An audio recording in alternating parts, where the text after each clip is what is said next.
ओम शांति। ओम शांति। आज बाबा के 5/2/2023 के महावाक्य प्रातः मुरली ओम शांति अव्यक्त बाप दादा रिवाइज मुरली 9/12/93 की। एकाग्रता की शक्ति से दृढ़ता द्वारा सहज सफलता की प्राप्ति। एकाग्रता की शक्ति से दृढ़ता द्वारा सहज सफलता की प्राप्ति। आज ब्राह्मण संसार के रचता अपने चारों ओर के ब्राह्मण परिवार को देख हर्षित हो रहे हैं। ये छोटा सा न्यारा और अति प्यारा अलौकिक ब्राह्मण संसार है। सारे ड्रामा में अति श्रेष्ठ संसार है, क्योंकि ब्राह्मण संसार की हर गतिविधि न्यारी और विशेष है। इस ब्राह्मण संसार में ब्राह्मण आत्माएं भी विश्व में से विशेष आत्माएं हैं, इसलिए ही ये विशेष आत्माओं का संसार है। हर ब्राह्मण आत्मा की श्रेष्ठ वृत्ति, श्रेष्ठ दृष्टि और श्रेष्ठ करती विश्व की सर्व आत्माओं के लिए श्रेष्ठ बनाने के निमित्त है।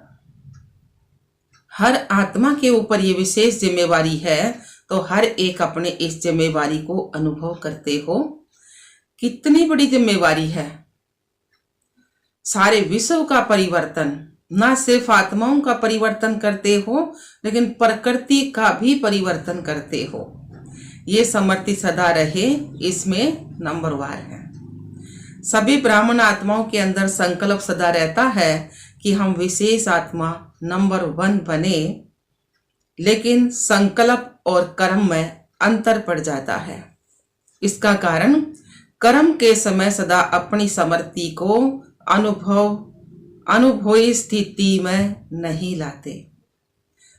सुनना जानना ये दोनों याद रहता है, लेकिन स्वयं को उस स्थिति में मानकर चलना, इसमें मेजॉरिटी कभी अनुभवी कभी सिर्फ मानने और जानने वाले बन जाते हैं।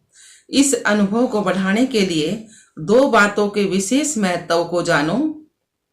एक स्वयं के महत्व को, दूसरा समय के महत्व को।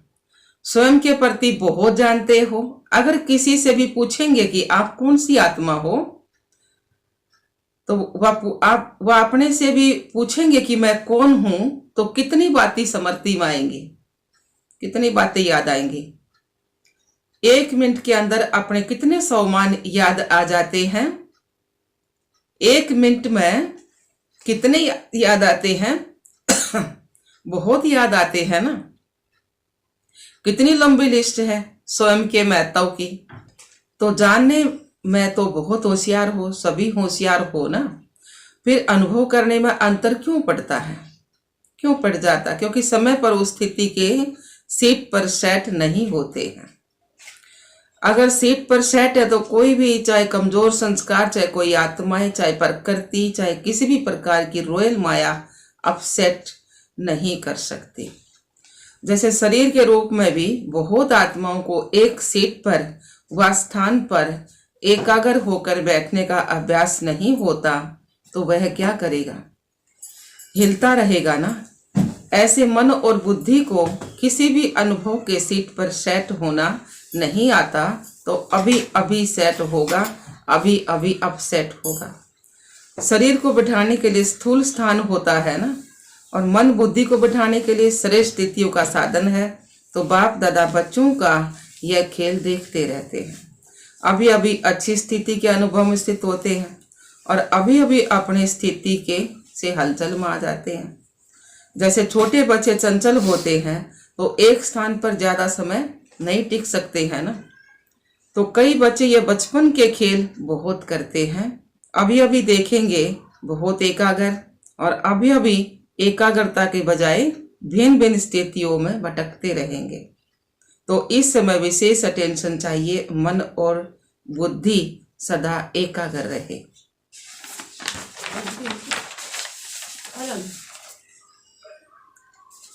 एकाग्रता की शक्ति सहज निर्विघ्न बना देती है।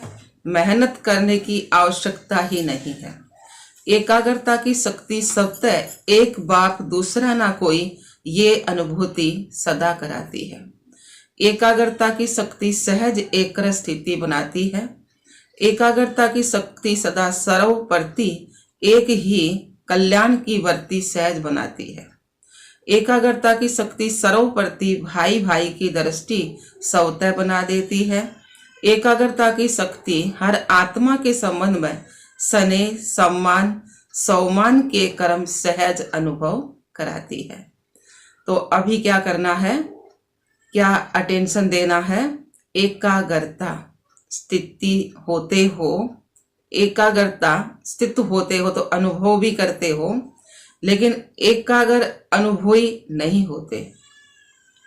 कभी श्रेष्ठ अनुभव में, कभी मध्यम में, कभी साधारण में, तीनों में चक्कर लगाते रहते हो ना। इतना समर्थ बनो तो मन बुद्धि सदा आपके ऑर्डर अनुसार चले। सौपन में भी सेकंड मात्र भी हलचल में नहीं आए। मन मालिक को परवश नहीं बनाए। परवश आत्मा की निशानी है। उस आत्मा को उतना समय सुख, चैन, आनंद की अनुभूति चाहते हुए भी नहीं होगी। ब्राह्मण आत्मा कभी किसी के परवश नहीं हो सकती है। अपने कमजोर स्वभाव और संस्कार के वश भी नहीं हो सकती है। वास्तव में स्वभाव शब्द का अर्थ है सव का भाव। सव का भाव तो अच्छा होता है ना, खराब नहीं होता। सव कहने से क्या याद आता है? आत्मिक स्वरूप याद आता है ना। तो सव भाव अर्थात सव प्रति वह सर्व प्रति आत्मिक भाव हो। जब भी कमजोरी वह सोचते हो कि मेरा प्रभाव व मेरा संस्कार ही ऐसा है तो क्या करूं, है ही ऐसा, यह कौन सी आत्मा बोलती है? यह शब्द व संकल्प परवश आत्मा के हैं। तो जब भी यह संकल्प आए कि यह स्वभाव ऐसा है तो श्रेष्ठ अर्थ में टिक जाओ। संस्कार सामने आए कि मेरा संस्कार, तो सोचो क्या मुझ विशेष आत्मा के यह संस्कार है? जिसको मेरा संस्कार कह रहे हो, मेरा कहते हो, तो उस कमजोर संस्कार भी मेरापन के कारण छोड़ते नहीं हो। क्योंकि यह नियम है, जहां मेरापन होता है ना वहां अपनापन होता है, और जहां अपनापन होता है वहां अधिकार होता है। तो कमजोर संस्कार को मेरा बना लिया तो वो अपना अधिकार छोड़ते नहीं है। इसलिए परवश होकर बाप के आगे अर्जी डालते रहते हो कि छुड़ाओ छुड़ाओ। संस्कार शब्द कहते याद करो कि अनादि संस्कार और आदि संस्कार ही मेरा संस्कार है। आदि संस्कार, अनादि संस्कार, यही मेरा संस्कार है। ये माया के संस्कार है और मेरा कहना वो माया के संस्कार मेरे नहीं है। तो एकाग्रता की निशानी से परवश स्थिति को परिवर्तन कर मालिकपन की स्थिति की सीट पर सेट हो जाओ। योग में भी बैठते हैं, बैठते तो सभी रुचि से हैं, लेकिन जितना समय जिस स्थिति में स्थित होना चाहते हैं उतना समय एकाग्र स्थिति रहे, उसकी आवश्यकता है। तो क्या करना है? तो क्या करना, किस बात को अंडरलाइन करेंगे? एकाग्रता। एकाग्रता में ही दृढ़ता होती है, और जहां दृढ़ता है वहां सफलता गले का हार है। अच्छा जी बाबा, चारों ओर के अलौकिक ब्राह्मण संसार की विशेष आत्माओं को, सदा श्रेष्ठ स्थिति के अनुभव की सीट पर सेट रहने वाली आत्माओं को, सदा स्वयं के महत्व को अनुभव करने वाले, सदा एकाग्रता की शक्ति से मन बुद्धि को एकाग्र करने वाले, सदा एकाग्रता के शक्ति से ही दृढ़ता द्वारा सहज सफलता प्राप्त करने वाले, सर्वश्रेष्ठ, सर्व विशेष, सर्व स्नेही आत्माओं को बाप दादा का याद प्यार और नमस्ते। हम रूहानी बच्चों की रूहानी बाप दादा को याद प्यार, गुड मॉर्निंग, नमस्ते नमस्ते नमस्ते जी। हम बाबा के बच्चे सदा रहे हंसते और हंसाते। शुक्रिया मीठे बाबा, शुक्रिया बाबा। आगे आया अव्यक्त बाप दादा की पर्सनल मुलाकात। उड़ती कला में जाने के लिए डबल लाइट बनो, कोई भी आकर्षण आकर्षित ना करे। सभी अपने को वर्तमान समय के परमाणु तीव्र गति से उड़ने वाले अनुभव करते हो। समय की गति तीव्र है वह आत्माओं के पुरुषार्थ की गति तीव्र है। समय आपके पीछे पीछे है या आप समय के परमान चल रहे हो? समय के इंतजार में तो नहीं हो ना कि अंत में सब ठीक हो जाएगा, संपूर्ण हो जाएंगे, बाप समान हो जाएंगे, ऐसे तो नहीं है ना। क्योंकि ड्रामा के हिसाब से वर्तमान समय बहुत तीव्र गति से जा रहा है, अति जा रहा है। जो कल था उससे आज और अति में जा रहा है, यह तो जानते हो ना। जैसे समय अति में जा रहा है, ऐसे आप श्रेष्ठ आत्माएं भी पुरुषार्थ में अति तीव्र अर्थात फर्स्ट गति से जा रहे हो, फास्ट गति से जा रहे हो कि कभी ढीले कभी तेज। ऐसे नहीं कि नीचे आकर फिर ऊपर जाओ।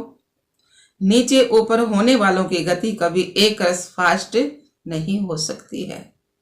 तो सदा सर्व बातों में श्रेष्ठ बात तीव्र गति से उठने वाले हो। वैसे गायन है चढ़ती कला सरव का भला, लेकिन अभी क्या कहेंगे? उड़ती कला सरव का भला। अभी चढ़ती कला का समय भी समाप्त हुआ, अभी उड़ती कला का समय है। तो उड़ती कला के समय कोई चढ़ती कला से पहुंच ना जाए चाहे तो क्या पहुंच सकेगा? नहीं पहुंच सकेगा ना। तो सदा उड़ती कला में हो। उड़ती कला की निशानी है सदा डबल लाइट। डबल लाइट नहीं तो उड़ती कला भी नहीं हो सकती है। थोड़ा भी बोझ नीचे ले आता है। जैसे प्लेन में जाते हैं, उड़ते हैं, तो अगर मशीनरी में या पेट्रोल में जरा भी कचरा आ गया तो क्या हालत होती है? उड़ती कला से गिरती कला में आ जाते हैं ना। तो यहाँ भी अगर किसी प्रकार का बोझ है, चाहे अपने संस्कारों का, चाहे वायुमंडल का, चाहे किसी आत्मा के संबंध संपर्क का, कोई भी बोझ है तो उड़ती कला से हलचल में आ जाता है। कहेंगे वैसे तो मैं ठीक हूं, लेकिन ये कारण है ना, इसलिए ये संस्कार का, व्यक्ति का, वायुमंडल का बंधन है। लेकिन कारण कैसा भी हो, क्या भी हो, तीव्र पुरुषार्थी सभी बातों को ऐसे क्रॉस करते हैं जैसे कुछ भी है ही नहीं। मेहनत नहीं, मनोरंजन अनुभव करेंगे। तो ऐसी स्थिति को कहा जाता है उड़ती कला। तो उड़ती कला है या कभी कभी नीचे आने का, चक्कर लगाने का दिल हो जाता है। कहीं भी लगाव नहीं हो, जरा भी कोई आकर्षण आकर्षित नहीं करे। रॉकेट भी तब उड़ सकता है जब धरती की आकर्षण से परे हो जाए, नहीं तो ऊपर उड़ नहीं सकता, न चाहते हुए भी नीचे आ जाएगा। तो कोई भी आकर्षण ऊपर नहीं ले जा सकती है, संपूर्ण बनने नहीं देगी। तो चेक करो, संकल्प में भी कोई आकर्षण आकर्षित नहीं करे, सिवाय बाप के और कोई आकर्षण नहीं हो। पांडव क्या समझते हैं? ऐसे तीव्र पुरुषार्थी बनो। बनना तो है ही ना। कितने बार ऐसे बने हो? अनेक बार बने हो ना। आप ही बने हो या दूसरे बने हैं?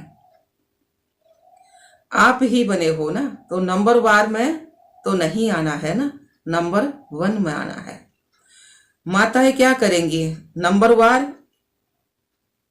1 या नंबर वार भी चलेगा, 108 नंबर भी चलेगा। 108 नंबर बनेंगे कि पहला नंबर बनेंगे?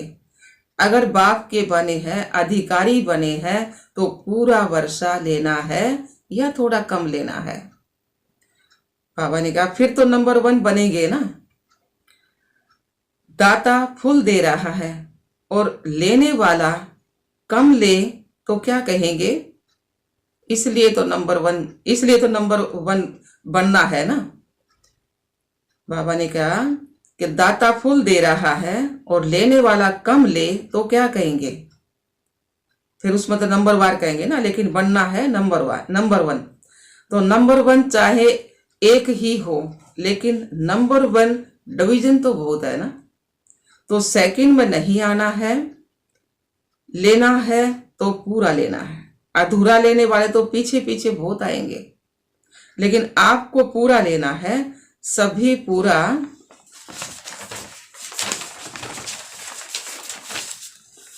पूरा लेने वाले हो या थोड़े में ही राजी होने वाले हो। जब खुला भंडार है और अखूट है तो कम क्यों ले, बेहद है ना। हद हो कि 8,000 इसको मिलना है, 10,000 इसको मिलना है तो कहेंगे भाग्य में इतना ही है। लेकिन बाप का तो खुला भंडार है, अखूट है। जितना लेना चाहो ले सकते हो, फिर भी अखूट है। अखूट खजाने के मालिक हो ना, घटता नहीं ना कुछ भी, बहुत ज्यादा खजाना है। बालक सो मालिक हो तो सभी सदा खुश रहने वाले हो ना, कि थोड़ा थोड़ा कभी दुख की लहर आती है। दुख की लहर सौपन में भी नहीं आ सकती। संकल्प तो छोड़ो, लेकिन सौपन में भी नहीं आ सकती। इसको कहा जाता है नंबर 1। तो क्या कमाल करके दिखाएंगे, सभी नंबर 1 आकर दिखाएंगे ना। वैसे भी दिल्ली को दिल कहते हैं, तो जैसा दिल होगा वैसा ही शरीर चलेगा। आधार तो दिल होता है ना। तो दिल है दिलाराम की दिल, तो दिल की गद्दी यथारथ चाहिए ना, नीचे ऊपर नहीं चाहिए। तो नशा है ना कि हम दिलाराम का दिल हैं। तो अभी अपने श्रेष्ठ संकल्पों से स्वयं को और विश्व को परिवर्तन करो। संकल्प किया और कर्म हुआ। ऐसे नहीं कि सोचा तो बहुत था, सोचते तो बहुत है, लेकिन होता बहुत कम है। तो वे तीव्र पुरुषार्थी नहीं है। तीव्र पुरुषार्थी अर्थात संकल्प और कर्म समान हो तब ही बाप समान कहेंगे। खुश हैं और सदा खुश रहेंगे, यह पक्का निश्चय है ना। खुश रहने वाले ही खुश नसीब हैं, यह पक्का है या थोड़ा थोड़ा कच्चा हो जाता है। कच्ची चीज अच्छी लगती है, पक्के को पसंद किया जाता है, तो पूरा ही पक्का रहना है। रोज अमृत बेले यह पाठ पक्का करो कि कुछ भी हो जाए लेकिन खुश रहना है, खुश करना है। अच्छा, और कोई खेल दिखाना है, यही खेल दिखाना है, और खेल नहीं करना है। अच्छा जी बाबा, वरदान दिया बाबा ने। भाग्य और भाग्य विधाता बाप की समृद्धि में रहे, सदा भाग्य और भाग्यवान विधाता की समृद्धि में रहे। भाग्य बांटने वाले फराक दिल महादानी भाव। भाग्य विधाता बाप और भाग्य दोनों ही याद रहे, तब औरों को भी भाग्यवान बनाने का उमंग उत्साह रहेगा। जैसे भाग्य विधाता बाप ब्रह्मा द्वारा भाग्य बांटते हैं, ऐसे आप भी दाता के बच्चे हो, भाग्य बांटते चलो। वे लोग कपड़ा बांटेंगे, अनाज बांटेंगे, कोई गिफ्ट देंगे, लेकिन उससे कोई तृप्त नहीं हो सकते हैं। आप भाग्य बांटो तो जहाँ भाग्य है वहाँ सब प्राप्तियां हैं। ऐसा भाग्य बांटने में फराक दिल श्रेष्ठ महादानी बनो, सदा देते रहो। स्लोगन दिया बाबा ने, जो एक नामी रहते और एकानामी से चलते वही प्रभु प्रिय है। जो एक नामी रहते और एकानामी से चलते हैं वही प्रभु प्रिय है। अच्छा, ओम शांति, ओम शांति बाबा।